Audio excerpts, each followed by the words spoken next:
กำลังขึ้นกลับบ้านพี่น้องเส้นทางก็ยากเสาคัดบุกขึ้นก่อนแล้ว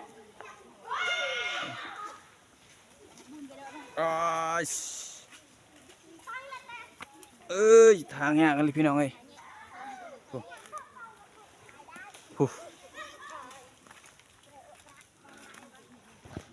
ปอโท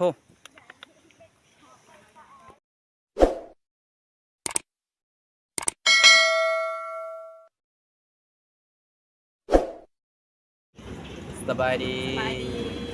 เมื่อนี้แมนเบาจิวกำลังจะเดินทางไปบ้านละเบงโขกเก่างานเพลงของชนเผ่าตะวันอยู่ที่บ้านละเบงโขกเมืองนอกกับสาวคัดคนงานคือเก่าพาไปติดตามการเดินทางกันเด้อเลาะไปเบิ่งกันซีเนาะมวยเนาะบอลเขาเจ้าอาบเขาเจ้าใส่พี่เนาะมาเบิ่งนำกันว่าอันวิวธรรมศาสตร์งามสำใดไปเบิ่งนำกันเลยว่าจิวสิพาสาวคัดไปเบิ่งเส้นทางลงทางขึ้นพี่น้องยากแฮงผู้สาวคัดลงบ่ได้เลยสาวคัดกำลังลงมาดิคุณเห็นบ่ทางยากแฮง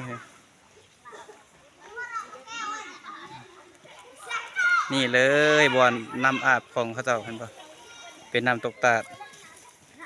พี่งามอยู่พี่น้องม่วนอยู่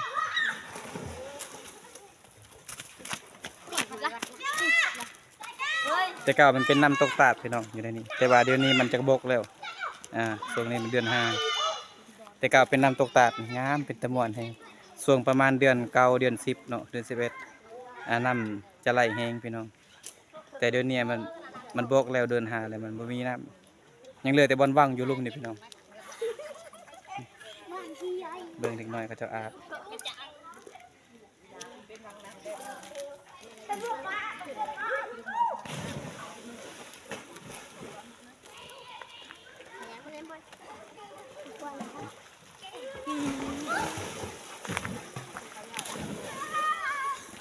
ก็จะเอาคอนใหม่มาขี่เลาะอยู่ในกลางวางนี่บ่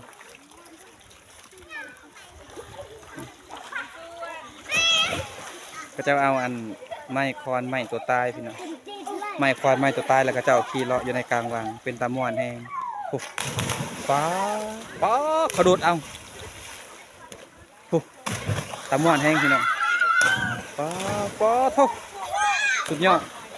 คุณปลาหน่อยสุดเชิงสิเสร็จป้าฮะม่วนแห้งพี่น้องโดดเบิ้งเสร็จตะม่วนแห้งป้าทุกสุดยอดพี่น้องยังเหลือแต่บอลว่างอยู่ลุ่มนี่พี่น้องทางเทิงอยู่บกแล้วแต่เก่ามันเป็นน้ำตกตาดแต่เก่างามน้ำใส่ปัจจุบันในเดือน5แล้วก็มันจะบกแน่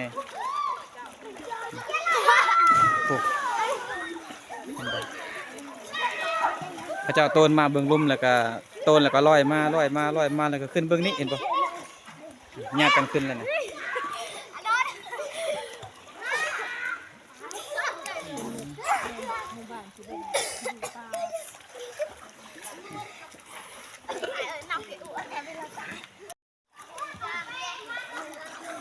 นั่งเบิ้งสงบอยู่นั่งเบิ้งหมู่ลอยนี่เพื่อนเลยลอยน้ำยังบ่ได้มีแต่อาแคมแล้วก็นั่งเบิ้งสงบ2 คนตามัวนี่ดิเขาอาบเป็นคนที่อยู่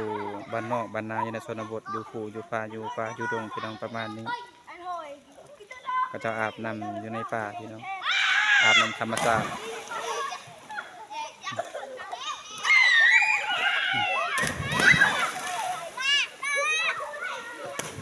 ตาย่านนี่ตะโตนตาย่านแห้ง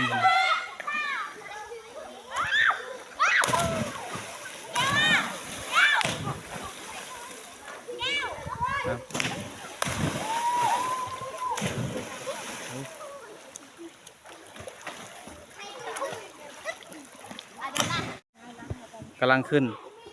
กลับบ้านพี่น้องเส้นทางก็ยากสาวคัดบุกขึ้นก่อนแล้ว อ้ายเอ้ยทางยากกันเลยพี่น้องเอ้ยโอ้โหปะโถตอนนี้บ่าวจิ๋วกำลังอยู่ตะพังเข็มห้วยพี่น้องข้างหน้าคือเส้นเล็กน้อยลินลินน้ำพี่น้องเมื่อยแหงยังอีกประมาณ50 เมตรหอดพี่น้องโอ้ขึ้นห้วยทางยากขึ้นภูพี่น้อง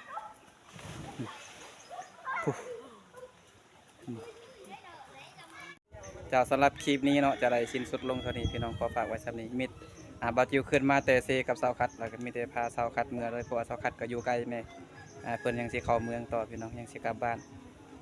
คือที่ขอฝากติดตามมุสกูทุกคนนี่ได้เสาคัดบ่เราบ่คิดจะฝากบ่เบิดขนาดเลย